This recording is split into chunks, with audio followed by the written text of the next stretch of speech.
Okay, hey everyone, good morning. Looks like y'all all had a good time yesterday evening with the festivities.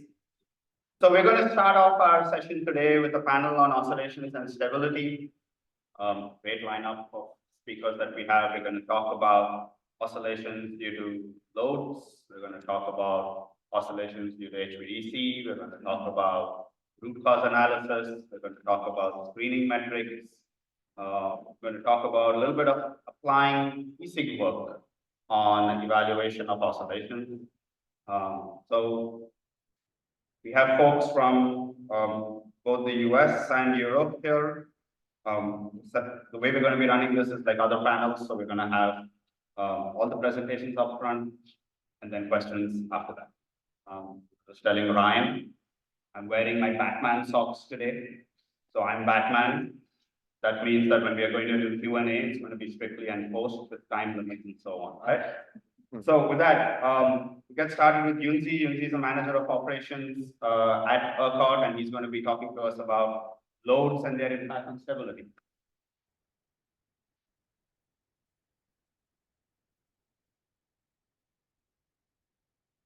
Thank you.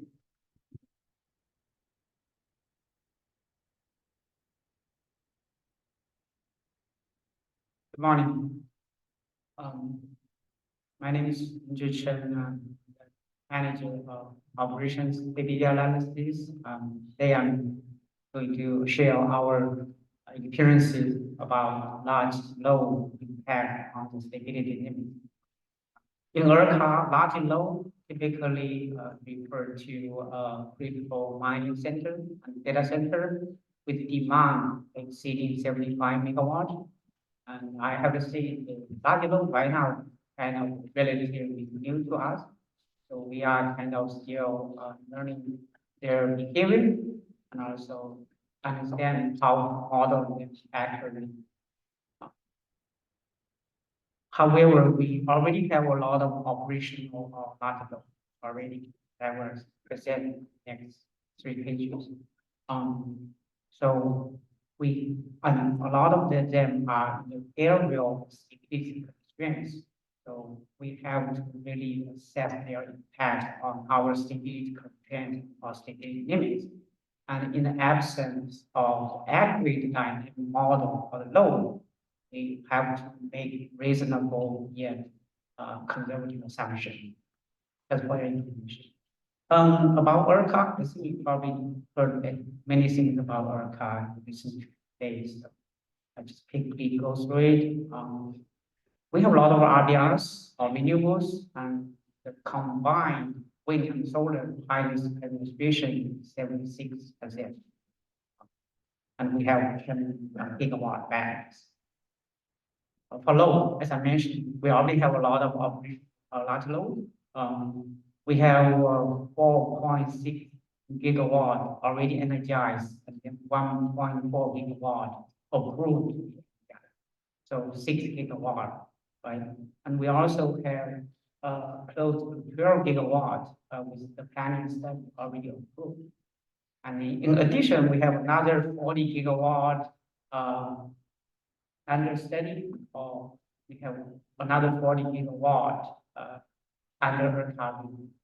So together, it's close to 100 gigawatt. It's huge. So since we already have operational large loads, we have some experiences. There are some large load events, particularly 2 types of events. One is related to automation, another one is related to load reduction or load fixing. So this is the event that happened to a large load since July 2024. Basically, we have observed oscillation intermittently for large load. As you can see, the oscillation happened when the consumption of the load exceeds 300 megawatt. And the curve here shows 25 megawatt peak-to-peak oscillation. And as long as we reduce the load below 300 megawatt, oscillation goes away. And we check the load owner operator. We have the digital board recorder EPRI. And what we find out is this oscillation curve and both ERCOT and interconnecting both confirm the load source of oscillation. And as I said, if we limit the load below 300 megawatt, then oscillation will go away. So we work with the load owner and the operator, and we do some kind of test and internal test, and they determine that the reason of the oscillation is firmware.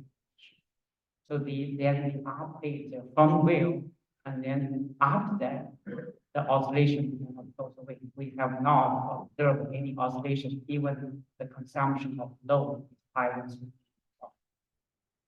So that's kind of the event for the oscillation of load. And load fitting or load loss or reduction events.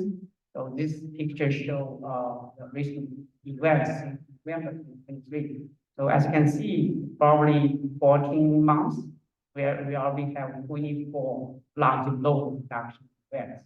And the maximum one, you can see, is like 432 megawatts. So those are kind of events. And then regarding stability limits, in ERCOT, we use PTC, generic transmission constraint, and TTC limit or TTL to manage the stability issue, including the angular stability and what is the issue in operations. In TTC, basically, it's kind of an interface. So we try to limit the flow over interface to manage the stability or to get stability. And TTC limit TTL. So how large load affect the limit? So large load is basically essentially kind of like body load, right? It's like filter. If you look at the load itself, it's pretty straightforward. It's basically constant power. However, the reason if it trip, it causes some issue. It causes limit that will be reduced, which I try to explain this one with these two pictures. So the left side, right? If you have a big generation connected to an area, that area probably has no load, and you transfer right the generation in the load center. Let's see, we have two lines operation. We have to consider n minus one, right? The contingent. Keep one line, and let's see. In that case, we have to need the transfer below 500 megawatt at power second to keep the system stable, right? Under n minus one contingents. Right. So then in this case, TDC limit, which is flow over the interface, 500 megawatt, post contingency, and also pre-contingency. Because we have to prepare, we need the flow pre-contingency, such that even our post contingency is stable. Right? So in this case, side show download, the limit is 500 megawatt, and then if you add load like 600 megawatt generation side, right? And the problem, if the load will trip along the default contingency, then you have to reduce the pre-contingency transfer from 500 megawatt, 400 megawatt. But the load will trip, right? Once the load trip, the TDC or the interface load will increase by 100 megawatt. And because of stability issue, we have to maintain the post in 500 megawatt. In that case, we have to limit the pre-contingency to 400 megawatt. So that's why the TDC will reduce by 100 megawatt, 500 megawatt to 400 megawatt, because we have to prepare. So that's what we try to show here, the impact of large load of stability. So we already have an example of real example for ERCOT. Aerial is stability constraint and large load. In this area, there's no single machine. We have 6 gigawatt RBRs with solar and batteries in study area, and we have operational large load in this area, 500 megawatt. In the study, we use a complex load model of Wi-Fi TSP. So typically, for large load, this model with motor and electronic. Typically, the motor is 10%, electronic component about 9%. And in our study, we assume the electronic component of plastic load will shift if the voltage drop 0.75. And also we assume the load will not reconnect. Basically, from our study standpoint, usually we study like 10 seconds, right? Then this load will not go back within seconds. And then in our study, based on this assumption, with what we found with our study, or the load will shift. The result have to reduce the limit until if we assume the load capacity.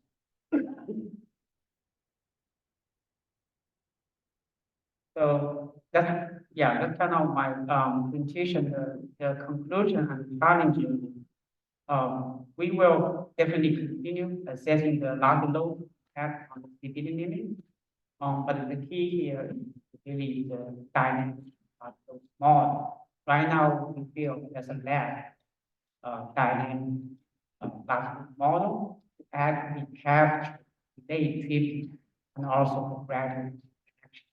That's the limitation of the current conformal model. If you are familiar with the conformal model, you can only create a setting point of the voltage. And then if the voltage below some point, it will immediately, there's no delay. And also the voltage recovered, it will either just remain offline or immediately recover. So there's no delay of the recovery. So basically that's the implication of the current model. We are working with the researchers and industry to develop a better large model to active capacity and prediction. Some other challenges about rice. So how we can determine the active rice of each type of workload. Also develop some kind of criteria to our studies. And also if we really the last load is achieved or rice load, is there any actual way to mitigate and minimize such a loss? Let's see the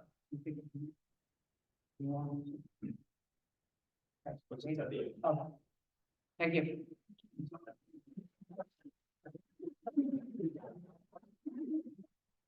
Our next speaker will be Professor Lingling Fan, who's a professor at University of South Florida, and she'll be talking to us about root cause analysis.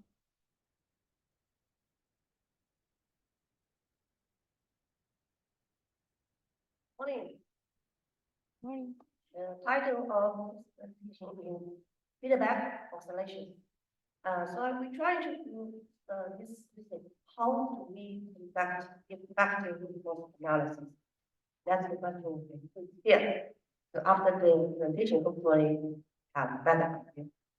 So the focus of this presentation is of course oscillation, and the majority of them can be studied just by linear system analysis. And the methodology that we're talking about, we don't talk about nonlinear oscillation, for example, variable relevance. So this is focused on the operation related oscillation. Now, the conventional method has been documented for decades. And recently, I collaborated with Professor Boričić in the UK on HVDC. We published a paper in Power and Energy magazine with analytical modeling of high power converters.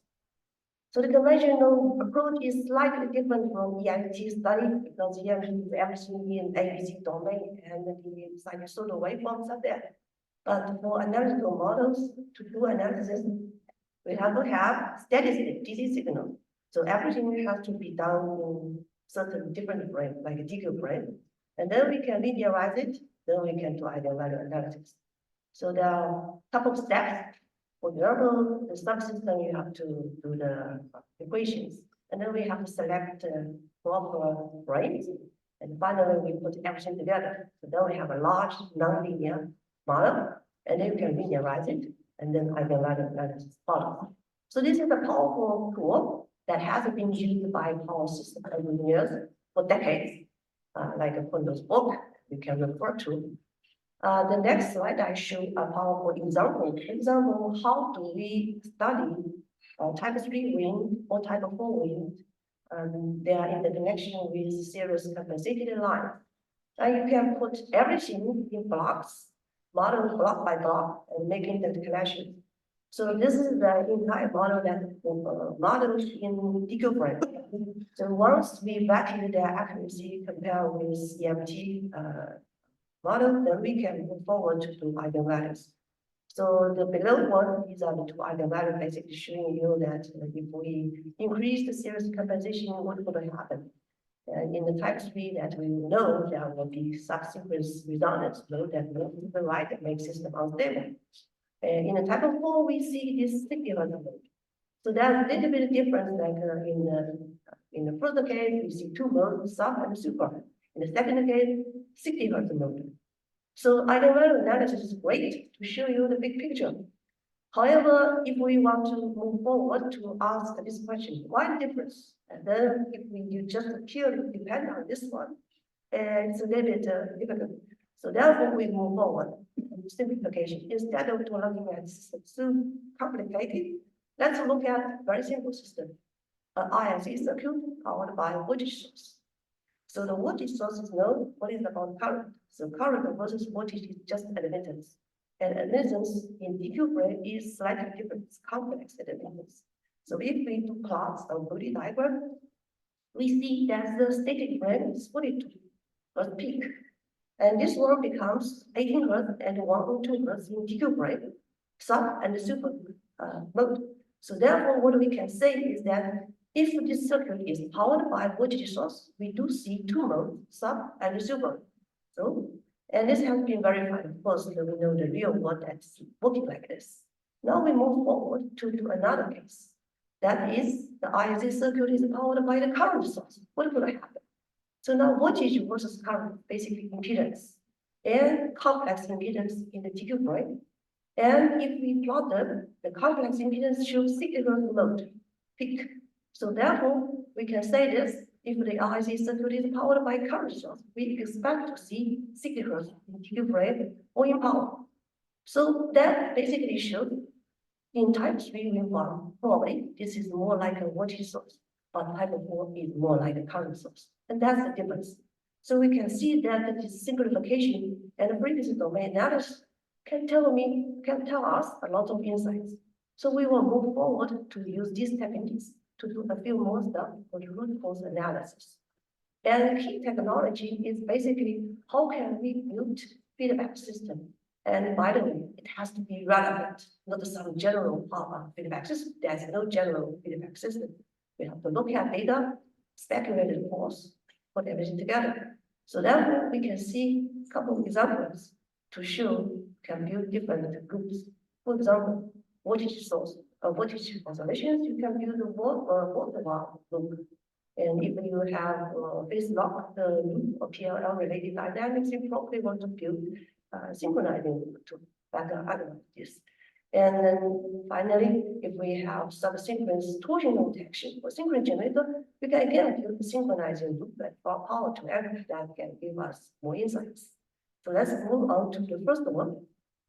This is the oscillation in voltage that have been observed in IVR power plants for many occasions. For example, the left one, this figure shows this solar PV power plant data. 0.1 Hz oscillation appear when the real power is pushed to a certain level. So voltage and reactive power has oscillation, but real power does not. However, real power has influenced previously. So the major feedback should be the volt value, but real power effect should be also added. So therefore, we build feedback system using two steps. In the first step, we just show the green blocks. Basically, IVR power plant send out the order of reactive power. Reactive power sent to the inverter through communication. So latency has to be there. Communicate the inverter receive the command, generate a reactive current. Reactive current injected to the grid influence the voltage. And then the voltage come back to the power plant as a measure. So that's first loop. In the second loop, you can see the blue blocks, basically active power, also active current also has influence to the voltage to add back this loop. So that gives you the entire picture. So then if we can break the loop and look at the open loop again in frequency domain, and then close the loop in the linear system just to look at a step response, we can parameterize the system and show values of oscillation.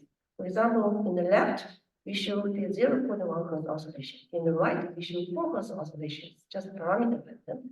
And those, you can see the open loop gain in the up and the closed loop step response is shown in the downside. So basically, the real part will basically the oscillation frequency depending on the communicator that you can see, and high power, large voltage gain, weak bridge strength, large communication delay can all lead to oscillation. So using this type of feedback system construction, we got lots of insights, not just a single one. And we are moving forward to do another case study just to show how we can really understand this question proposed. For example, what is the interaction between this phase of the loop in the grid following converter versus series compensation versus the grid? If the grid has series or shunt compensation, how they interact each other. So a reasonable, you can first do eigenvalue tests, do the bigger model and show what happens. So in fact, this will already give us some idea if the PLL is designed a little bit fast, then we can see that the PLL mode may move to the right if the system's series compensation is increased. So that says something that, okay, there's something going on. But let's build a more simplified system to single out the PLL and put the rest on the grid. So PLL is basically have the voltage's phase angle as input, and the generator synchronize the angle. So this angle basically used by the converter to inject the current into the grid, and then further influences the voltage. So the voltage phase angle, again, going back to influence the PLL. So that close the loop together. So let's look at this feedback system materialized it. We can do a little bit of calculation and see 3 case studies. So basically, the blue line is without compensation. Red line is series with series compensation, the grid characteristic. And black line is shunt compensation. What happens is between 10 Hz to 60 Hz. Series compensation and shunt compensation make this grid characteristics very sensitive, more sensitive.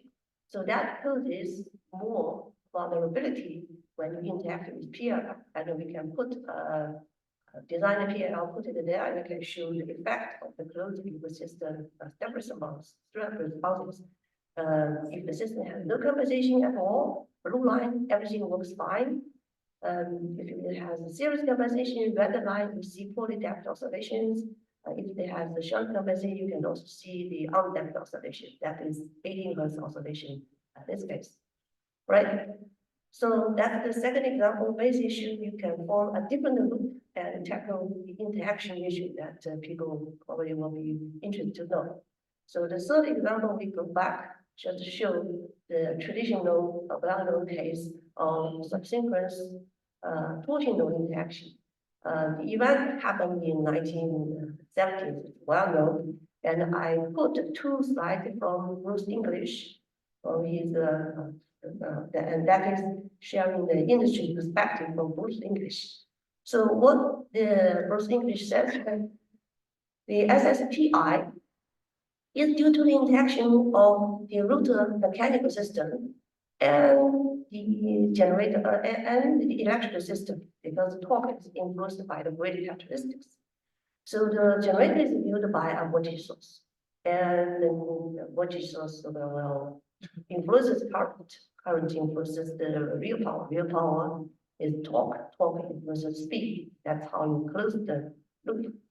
So in order to make this closed loop system, we are going to do a few analyses. We have to select a form of frame, and we have to make a little bit of simplification. Instead of doing 2 minutes in. So here is a simplified system that we put here, ISA circuit powered by a voltage source.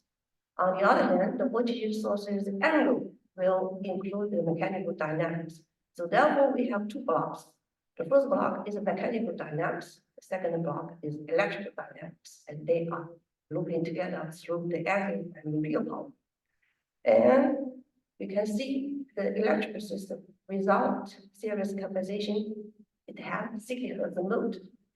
With series compensation, there is a stop and a stupor mode, 2 modes. And the mechanical system is the red line. It has a peak at 16 Hz. And this is the animation how I generate is like a Bobby diagram. And what happens if these 2 modes getting through the mechanical and the electrical trouble can happen. So in the next slide, I just show both again, put them together. So the series compensation basically make the peak at 16 Hz in the open loop worse. So that shows there will be some oscillations happening. And we can also looking at the glucose diagram that can show the 60 Hz mode is okay in that case, but the sub-synchronous mode can push the mechanical mode to the right. So close the loop, we can see that the blue line actually is the 50% with series compensation can make it oscillation worse. So the blue line. So I have put some typo here. Okay, so that is the last example that so we will show you basically 3 examples showing this type of analysis. So in the end, I have a few concluding remarks. Want to just show that simplification is not new. It has been mentioned by many people in the early days. The first guy I put here is a Caltech professor in the power electronics field. His name is Adi Middlebrook, and he has written a book called the Low Entropy Control System to the power electronics people use it a lot. So basically, he said computers are very useful tool, but they are not going to do your thinking for you. And another person, Charles Concordia, father of power system stability. And I read his oral history. He said sometimes people take too much into account. People hate to miss anything. We need to dare to miss something, then add it back. That's I think what he tried to say. So all these early days, if we think about that before we have EMT, before we have power system is the power system already is working. And those people who make power system working by how? By doing simplification for analysis and for diagnostic. So therefore, we just wanted to say that human brain is very, very powerful. We can make abstraction. We know how to keep the important things, discard the unimportant things. And we can do a lot of sophisticated things compared to computers. So I don't believe that AI will replace human beings. So anyhow, this talk, we just want to show the audience how we can looking at the data from the magic data for each distinct oscillation, but in the end, we be able to make simplification and understand the mechanism behind by doing this kind of simplification and feedback system constructing and having a feedback loop for them. Thank you.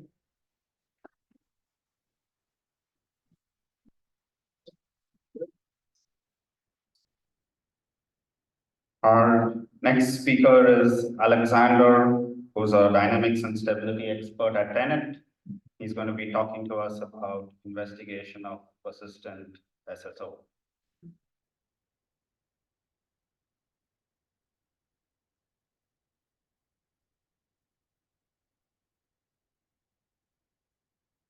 Morning, everyone.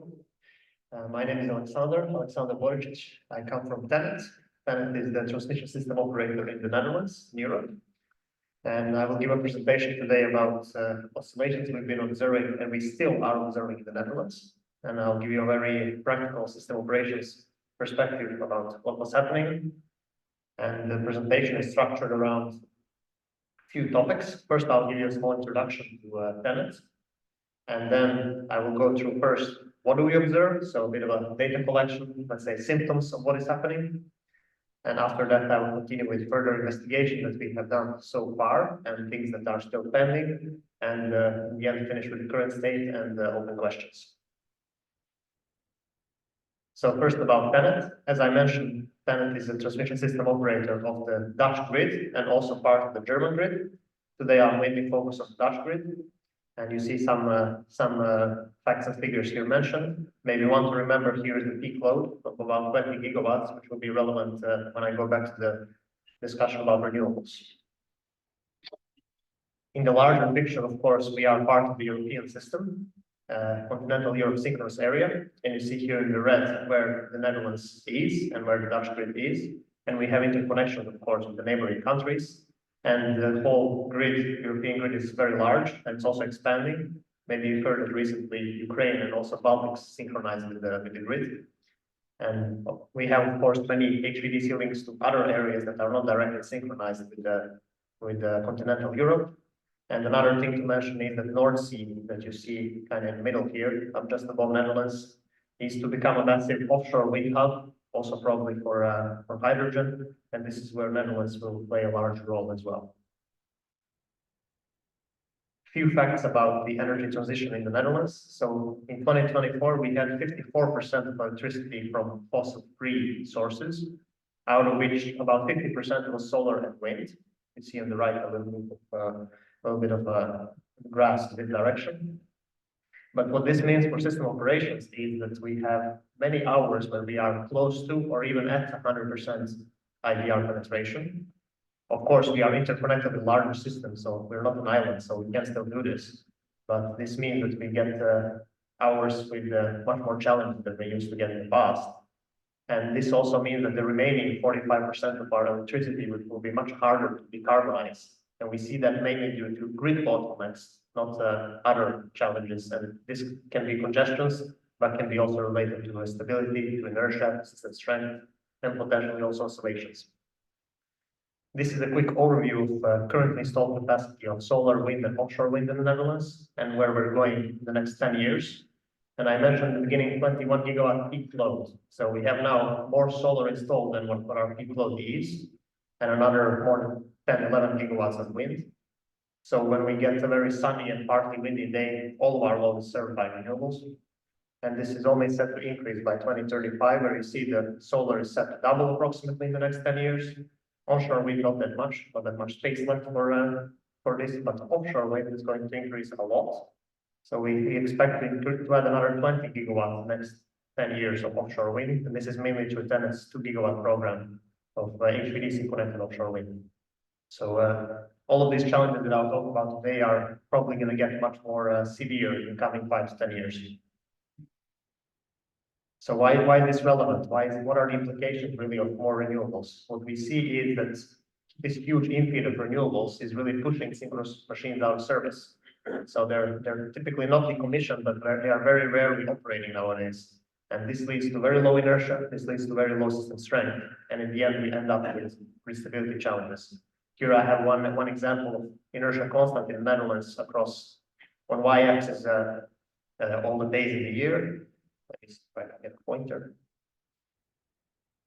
Yes, all the days in the year and hours of the day. And you see in 2020, we had inertia constant somewhere around 4 or 5 most of the time. A little bit in the middle, you see lower inertia constant. But if you move this 4 years later, you see things becoming much more red, which means inertia in the grid is getting much lower. And you see that especially in the middle part, which means in the sunny hours in spring and summer, which is where this 25 gigawatts of solar really come into play.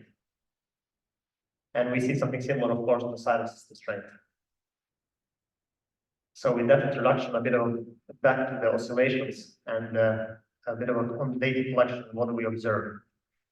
So we have been observing 3.5 hertz oscillations throughout most of 2024 and also currently a little bit 2025. And these oscillations have been very persistent, happening very frequently on most of the sunny days, especially in sunny weekends. And roughly they look like this. So this is extract, 10 seconds extract from our EMUs, from bounce measurements, where you see this example, phase neutral voltage amplitude swinging about 2 kilovolts, so 230 kilovolts here on the y-axis. So on the 400 kilovolt level, this is around 4 kilovolt swing consistently of voltage. And we see also similar on power and reactive power. So we see around 30 megawatts swings consistently across certain corridors and 10 megawatts. I'll come back to this, but good to remember that we see higher active power swings. And this is quite substantial, and it's also very dangerous because we see this happening for several hours sometimes. This is a bit of an overview from, we did some longer data exploration. Once we saw some of these more severe events, see, okay, when did they start? And we already see that some events occurred in 2023. So this is an amplitude of frequency oscillations in millihertz, and this is just the date. So in 2023, we saw some events already, not very high amplitude, but they were already there. And then in 2024, we saw much higher same events. And then the big question is, of course, if we don't solve this, what do we expect to happen in 2025? This is an example from our LAMP system alarming and alerts. So basically, alarm or alert is issued when oscillations breach certain amplitude and damping. And here I show from 3 PMUs, these 3 locations, where we collected the alarms, and you see in thousands here how many alarms the system showed across several months, spring and summer.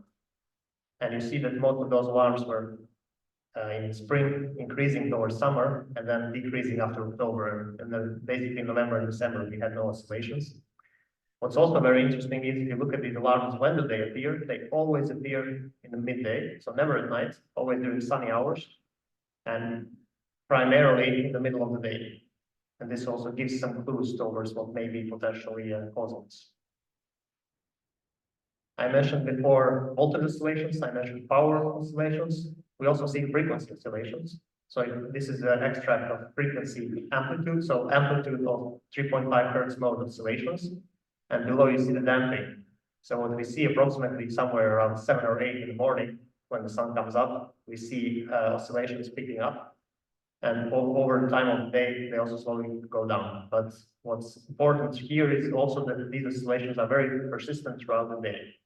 And they do not seem to have any relation to any specific operational scenario, more really to the high infeed of solar. And we see at the same time, of course, as the amplitude picks up, that the damping becomes very low. So these oscillations persist and do not die down. Here's one example of oscillations, one day where we had very high oscillations. And in these 4 graphs, I'll show you some of the system conditions of that day. So what we had here is the same as what I just showed you, oscillation magnitude. On the right, you see penetration of renewables that day. So you see very high solar. In the middle of the day, some wind offshore, a little bit of offshore wind. It was also curtailed for other reasons.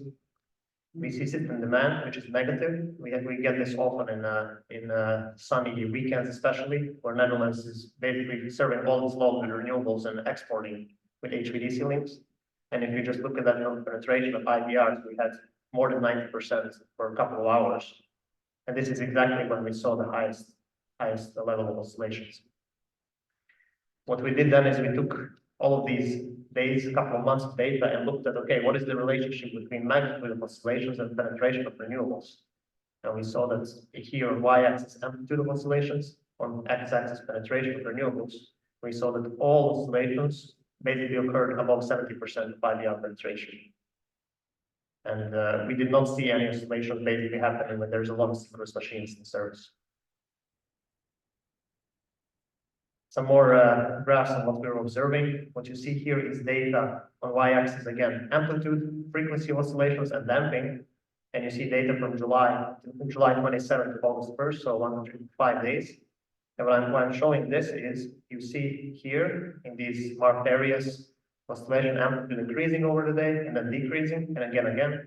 But what we also see is frequency doing the opposite. So frequency of these oscillations decreases as the amplitude increases. We're not sure why yet. This is also something that we observe consistently. So every time we see amplitude really going up, we also see frequency going down. And this varies somewhere between 3.5 and 3.8 hertz. Another thing that we notice that the consequence of these oscillations are power quality impacts, especially flickers. So what you see, this graph shows flickers measured by some of our PQ meters, where if you look carefully, you will see some small peaks in the middle of the day. But on this specific day where we have very high oscillations, you also see very high flickers. And they go way above the permitted flicker level. I don't know if I'll be able to show you here. Let's see if this will work.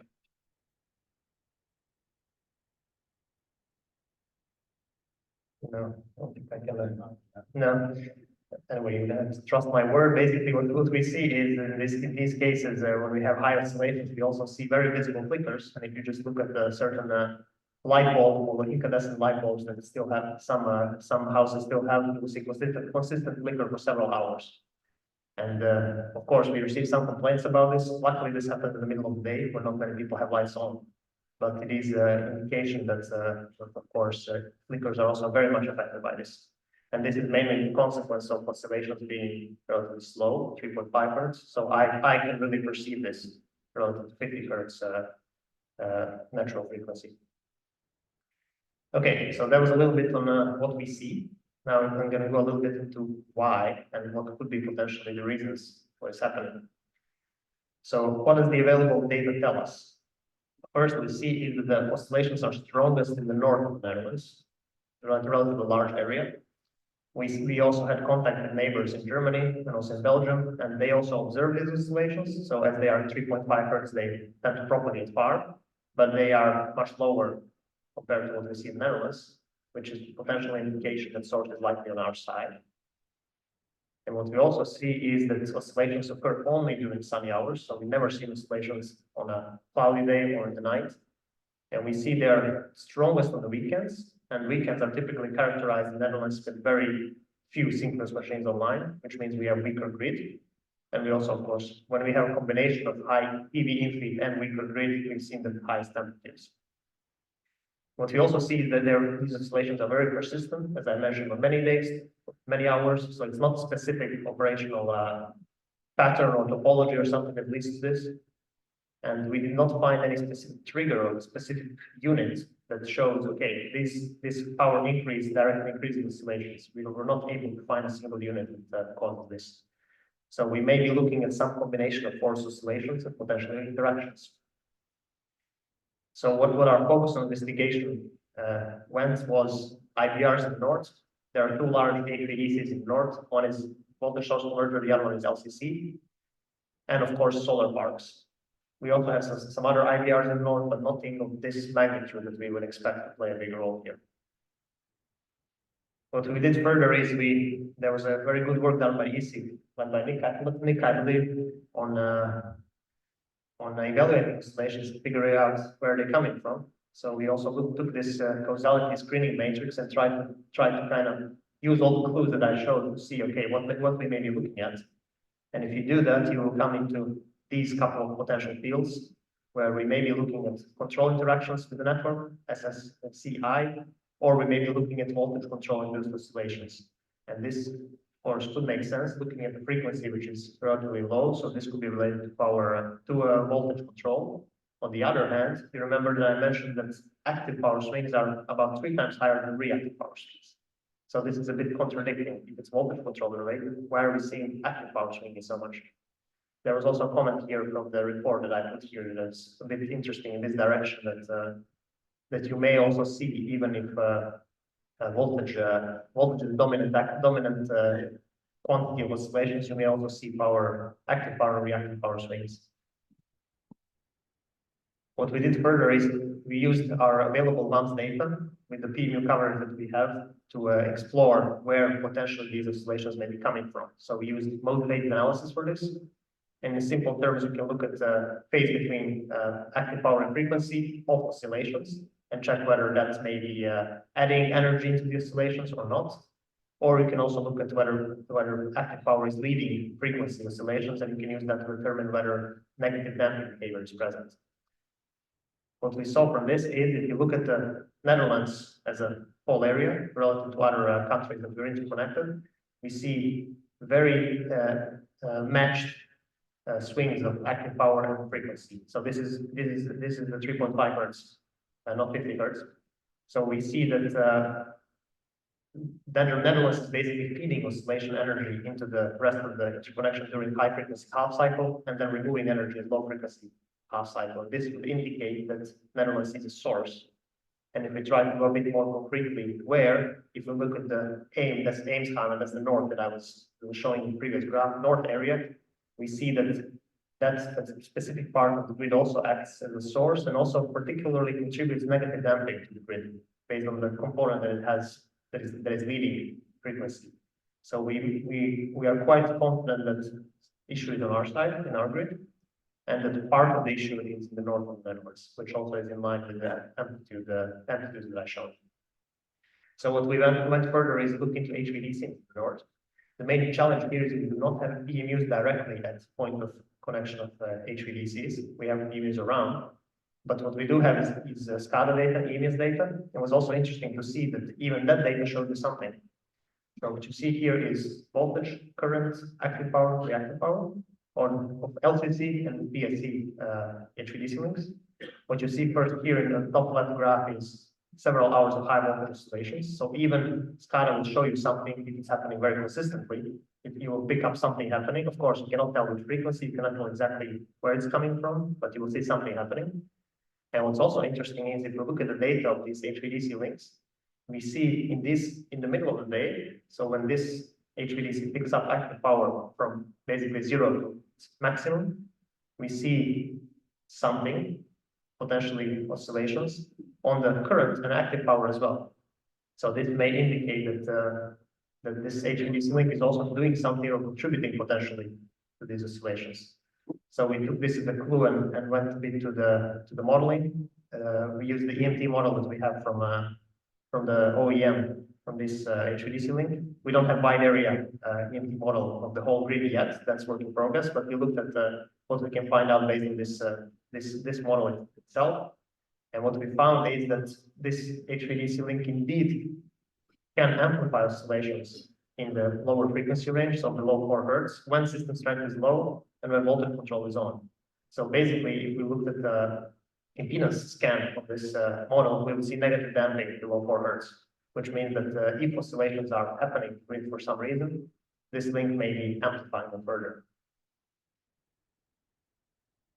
But what we also see is back on the phase angle analysis is that there may be multiple things happening here. So if we take this component, that's active power oscillations component that goes towards Germany, we see that it is composed of what we see in the north, so basically where HVDCs are, but there is also some component we are not measuring, that we don't know where it's coming from, that is adding to these oscillations. So there are potentially two sources or certain interaction happening that actually leads to the peak of these oscillations. And the big question is, of course, where is this component coming from? And what may be interacting with the HVDC? The first potential candidate, of course, is solar parks. As I mentioned, you see mostly these oscillations during high solar peak. What we also see is most of the solar parks, as you see here, big ones are in the north and a bit in central area. And if you look at the flicker map for PQ meters, we also see very strong correlation with high flickers in the areas where there's a lot of solar during oscillation times. The big challenge here with this investigation further is that a lot of these parks are not connected to our grid directly. They're connected to DSO level, which means that our data and model availability is limited. Regardless of that, we continue the investigation and looked at both couple of parks that are connected to us and with DSO some other parks. And we managed to find one possible source so far, one PV park that is contributing to this in some way. And I'll show you one graph that shows that. What you're looking at here is basically data from the inverters of that specific PV park, where you see voltages, currents, active power, reactive power, DC link, and vector length, basically a ratio between inverter voltage and DC link voltage. And what we see is oscillations in the voltage as expected. That doesn't indicate anything, just that they are there. But we also see is reactive power oscillations of the inverter itself or the park itself during specific overmodulation conditions. Basically, overmodulation as in when vector length is over 1.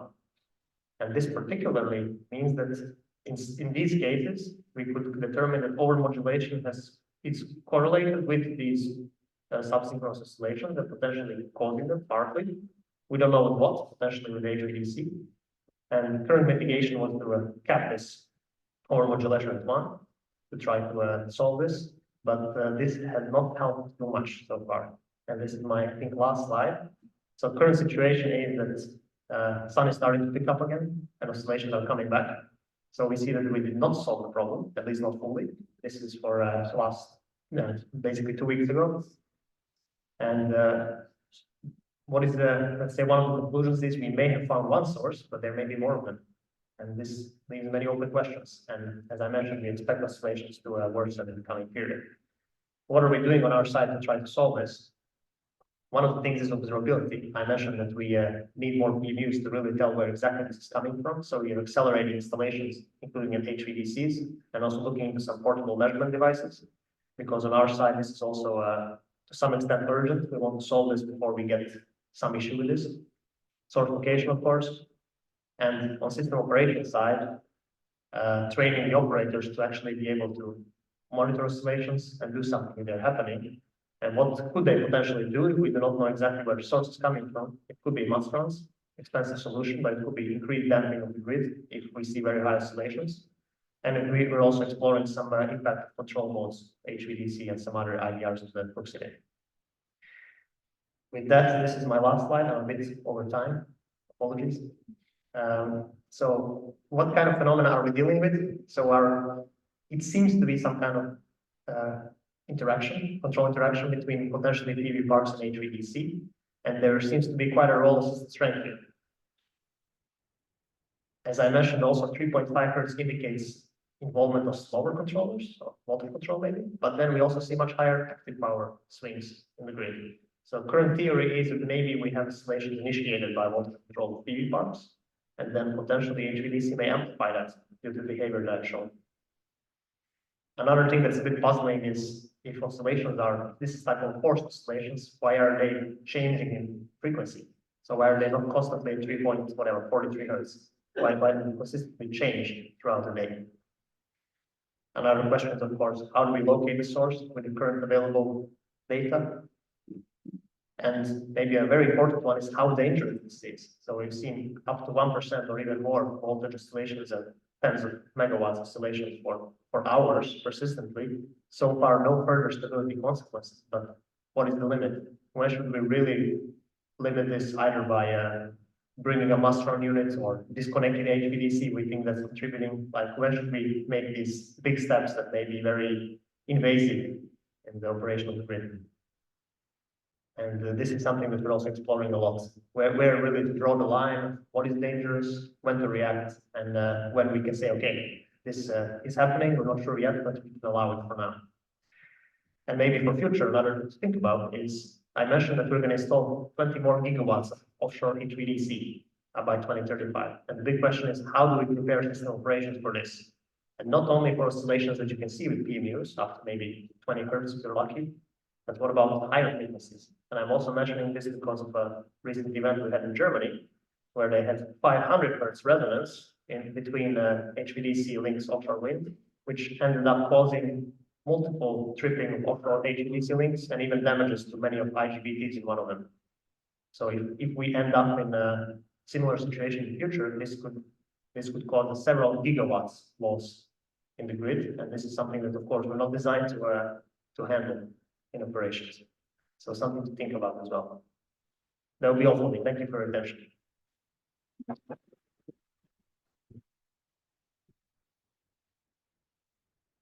Thanks so much, Aleksandar. A lot of good information and a lot of questions yet to be solved. Call upon our next set of speakers. Matt and Nick are going to tag team here on stability screening methods.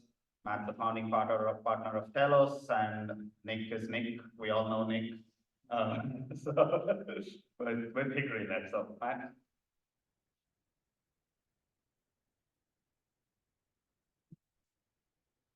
Hi, good morning, everyone. Good morning. Can everyone hear me? Yes. Okay, great. I'm Matt Richwine with Telos Energy, and with me is Nicholas Miller, Hickory Ledge, who we all know very well. And we're here to talk about some work that's been ongoing, and this is kind of the latest in the evolution of several years of work around stability screening methods. So I'm going to pick up midpoint in the story and share with you the latest. We're very excited to share about that. There's a little bit of background that we presented in the past at prior EC workshops at ERC and in the white paper. There's some links in here. And I also want to call out a shout out to the folks that we've been working with, Grid Lab with Rick O'Connell, Casey Baker, and also part of this work being developed in conjunction with MISO. I really appreciate that collaboration. And I also want to mention a few times here, we have a webinar coming up in May 22nd, to get into a little bit more detail. So here I'm just going to basically go through it at a little bit higher level. So let's start with the big picture of stability studies and why are we talking about this? And how we see it is there's a range of stability studies, different tools, different methods, different platforms, ranging from kind of a lower level of detail around steady state analysis. This also tends to be less burden, both from a computational standpoint and the people standpoint. And as you step up and go to more details, in particular for stability, going to positive sequence dynamic simulation, there is a step there. It's a significantly more detail and more effort to run. And then finally, when you get up to EMT, it's the highest level of fidelity of modeling that we can do from a desktop standpoint. And it also comes with the highest level of burden from a computational and people standpoint. And I don't have to remind anybody else in this room that, you know, this industry is stretched for that time and that talent and people. And so it becomes those methods become very expensive in that way. And so we see a gap here in terms of how can we find some methods for assessing stability in a faster way that also scales up for very large systems. And for that, as part of that work, we've developed the dynamic impedance method, or DCM as we refer to, kind of fill this gap that we're seeing. And again, a lot more detail on that and some other links. I'm not going to go into exactly how that works here and now. But what we want to share here are the three approaches for finding the stability limits and the comparisons that we've been doing between them. And so starting with at the top here for EMT, right, this is our gold standard. This is our reference for what the truth of a real stability limit is. Of course, you cannot run, it's impractical to run EMT for very large simulations, except those that we heard yesterday. ISO's made some big inroads and some others have too. But in general, it's a tremendous amount of effort. And so what other methods are there? And so the dynamic impedance method, on the one hand, we've benchmarked against EMT, and we've developed this for the purpose of screening, essentially pre-screening and finding out where the stability limits are, where you should be concerned. And we've done some benchmarking against EMT, we're finding good results. And the question is, okay, well, what is the standard practice today? Positive sequence dynamic simulations, and how does that compare, again, against EMT? So that's what we want to share. With why are we talking about this? And I think this will ring familiar for a lot of the folks in this room. But if we look at your starting point, you start with a solved power flow case from your steady state working group or what have you, and you're moving towards the finishing point of where are the power transfer limits for a stability constraint. And the two different processes to go through this, one is being positive sequence dynamic simulation, and which we cover at a very high level here, which starts with first from that case, you integrate the dynamic models. So from all of the generation owners, pulling all of those models together, checking them, vetting them, model quality testing processes, et cetera. Bringing those together and getting them to initialize. And for the folks that haven't been in there, you can say, gee, you know, getting to time step, you know, the first time step, how hard is that? Well, it's not easy in many cases. Very big models coming from all over the place with a lot of things that can go wrong. And so that case building process and really today is often many months before you're really running your first simulation and checking your list of disturbances. You go through those, and what you get out of the simulations is not your final answer. It's a bunch of time series data and wiggles, as we like to say. And there's significant post-processing to understand, okay, where are we drawing those limits based on those. Did anything go wrong in a simulation? Is there one model or that part of the system that's doing something funny that you have to go and investigate and then go back and iterate, etc. In contrast, the dynamic impedance method is really drawing on the methods of steady state analysis, in which you're starting with that case and you're integrating a dynamic impedance. And this is the value that you're extracting from a frequency scan of an EMT simulation of your resource models. And so, yes, there's an EMT component of this, but it's applied in a very surgical way, a very specific way to extract the important stability, an important metric for stability and characteristic of that resource and integrating it into the steady state model. Excuse me.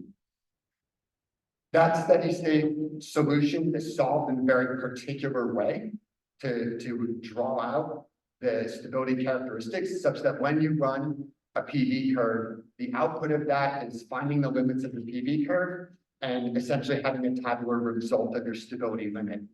And so in these ways, the process gets you to a finish line here of a stability limit, but does it in a very different way.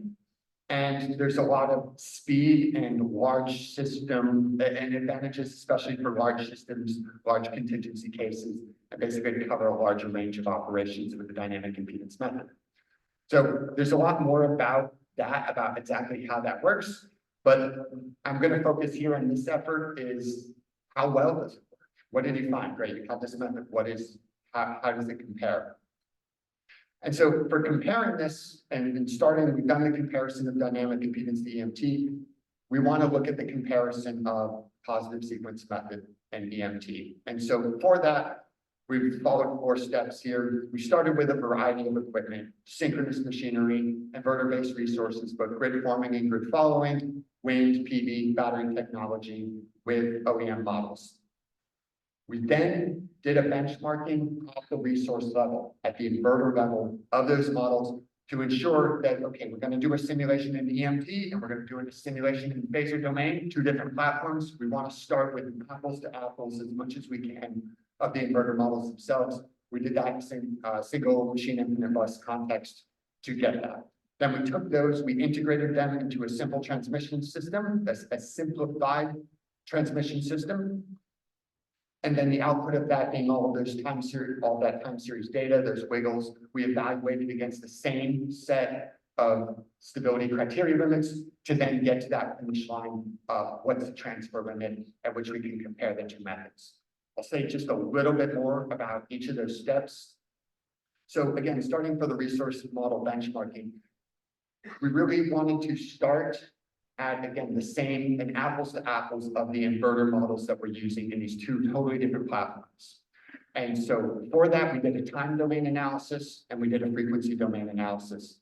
And in time domain, just showing an example of one of the steps, we did a grid voltage step test. And we looked at the response of reactive power of the resources. For this one, it's a grid following resource. You can see the EMT model response is actually quite snappy. It's the inverter, it's at the inverter terminals. We repeated that in the positive sequence dynamic simulation with the user-defined model. Again, the match is very close. And then also with a generic model. And with the generic model, the match is close. The simplifications of the control structure of the dynamic model mean the dynamics don't match exactly, but reasonably close. On the frequency domain side, what we're looking at, apologies for the accents being very small here, over the 0 to 8 hertz range or so that we can kind of get out of the phasor domain. We're comparing the impedance, right? The response of voltage, or excuse me, reactive current to a perturbation voltage. And we see good correspondence, right? For these models, particularly the EMT, also the UDM, and the generic model is pretty close. And so this is our starting point to say, okay, we're going into this process with as much as we can, the same models, the same dynamic responses, given the platforms are pretty different. We also did this for active power and frequency change too, because that's material to these whole simulations, but we're really focusing on the volt bar response.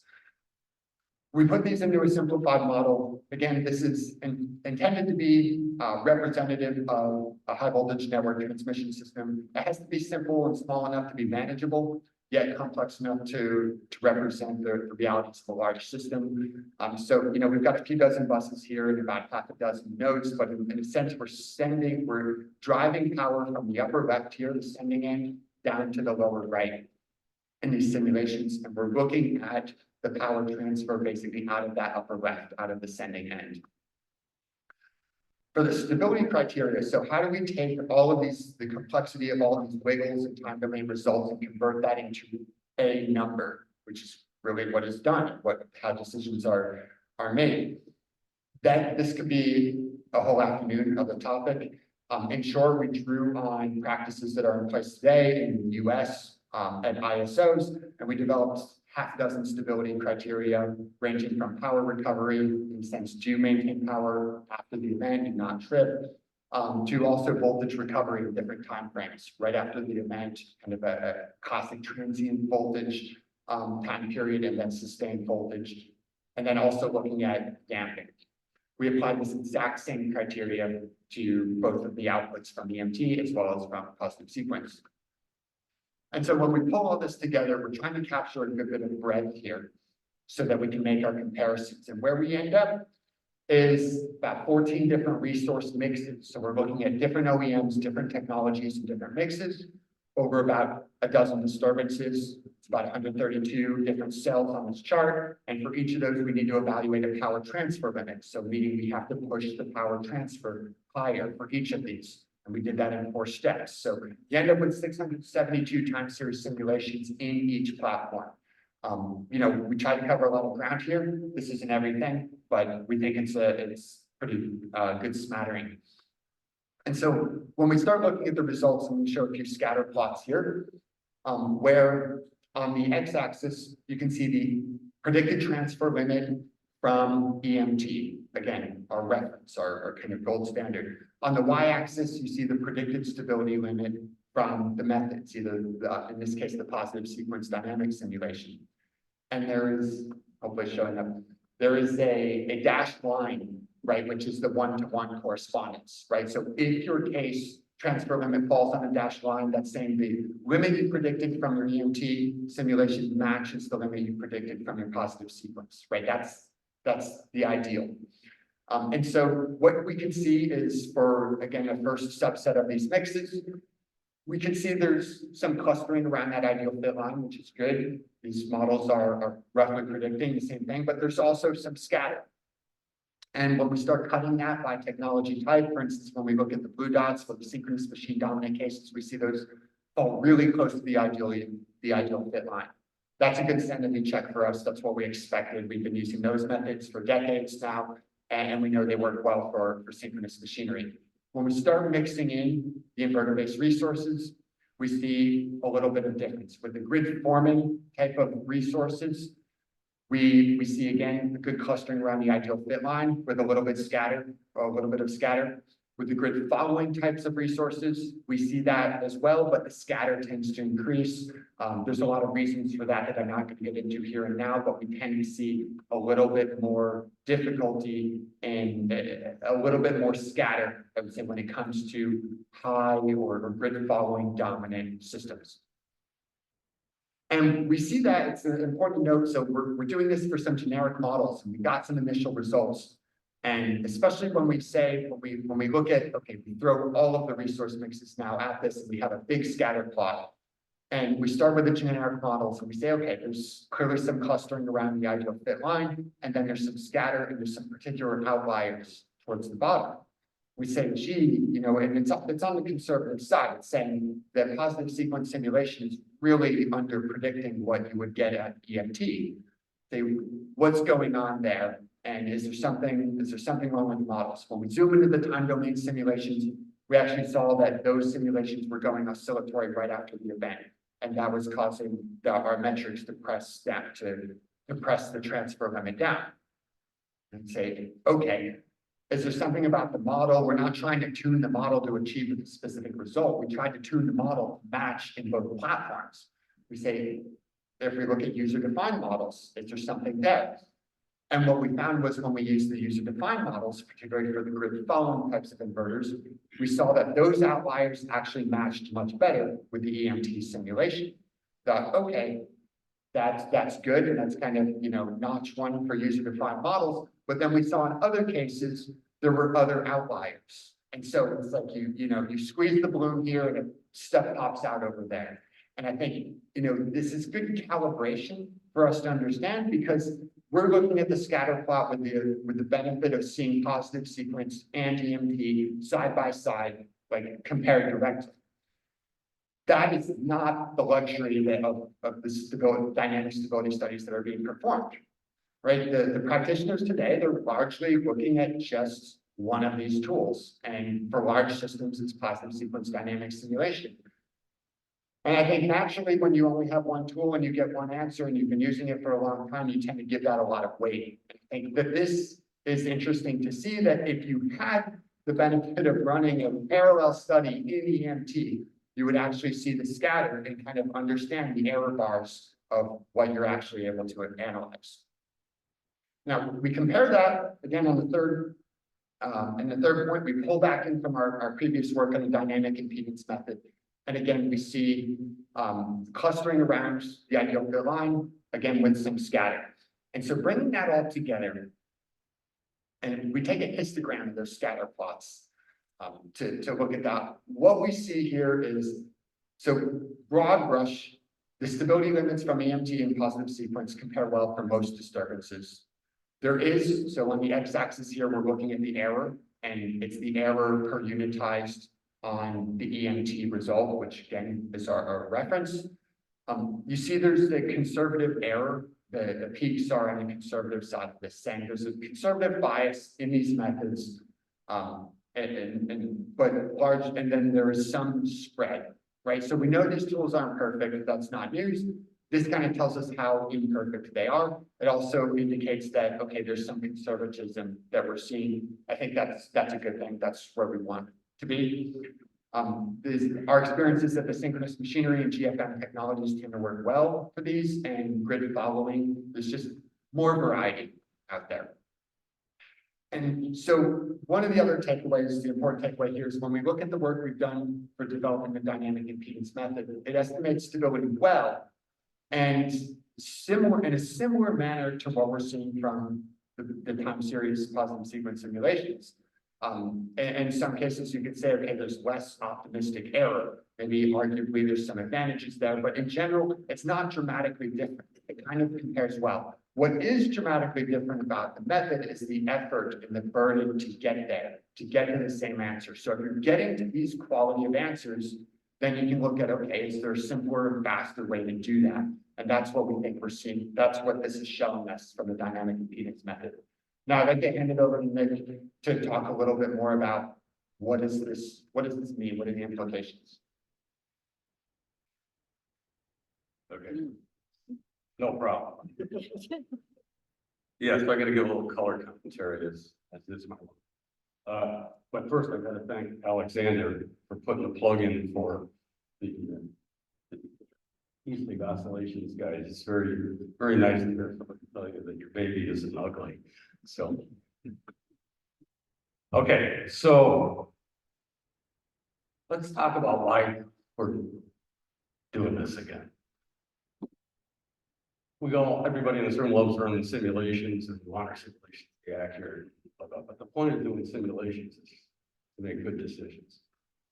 And the gap that Matt talked about, this thing where there's a space between static load flow type analysis and PSSE and positive sequence dynamic simulations, is a real thing for real folks in this room. Patrick's over here. We got MISO data set that's 30,000 buses, 5,000 generators. Looking at a future in which maybe there's 5 different transmission build-out projects on the radar. There's 5 different generation build-outs, some of which are going to be high wind, some of which are going to be solar. Should we have GFM required? The dimensionality of these problems starts to become daunting. And the reality in current planning world is that because that dimensionality is so daunting, we don't have the luxury of exercising to find what some of these stability constraints are until we're way down in the selection process. And most PSDS type work these days gets done to check to see whether the decision works, not as an advisory to the decision. So yesterday was a great session on, there's a couple of great talks on integrated resource planning. Aaron, Carlo, they got these nice big frameworks. This process here fits in that world where we use on the left side this method that can quickly cover lots of different processes. So coming back to these skittle charts, right? Skittle charts. Each of those colors is a different scenario. And each of the dots is a different event in which we've extracted the transfer limits. So those things can go into this, into the focus to make decisions.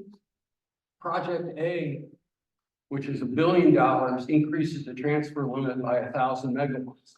Project B is twice that price, but only increases the transfer limit by 1,500 megawatts. Is it worth it? Well, you need to go into some of these other tools, production cost simulations, in particular, but capacity. If you can do that earlier in the process and ask all these different cellular questions bounded by a very good, as our results show, they're shockingly good, really good results. You put the boundary conditions in early in that decision-making process so that you know this project is actually worth 1,000 megawatts, not 2,000 megawatts, not the static thermal rating of the line because it's a stability constraint. Is it worth investing in a battery at point A or a static bar compensator at point B? Those things can be asked. What's the incremental transfer benefit? So all these things fit in this bigger decision-making process in a fashion that is tractable enough for you to use early on. It fits.